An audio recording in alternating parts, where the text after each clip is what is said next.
Al namaz farz. Al кезде оқып қойған болбой. Жұмабек болған болбой. Айтбек болған болбой. Субхана 5 мал намаз оқыш керек. 5 мал парз ал. Мойныңнан алынбай. Дайым оқышың керек намазды. Намазда бүгінгі тауба тілеп тұрышың керек.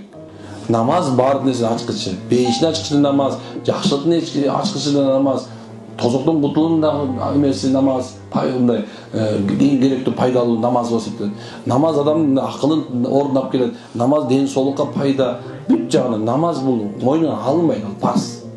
Ушундай нерсе. Ешқашан мойын ойлап оғыла. Кейбіреулер намаз оқып, мен жүрсем, мындай көңіл қошымда өтіп кетті да. Жоқ, намаздың күнөөсү мойныңда дагы. Парыздығы мойныңда. Қанша намазың қалса ошончо қарыз бола бересің. Ал ешқашан мойныңдан сақыт болып қалбай, жүзге шықсаң дағы.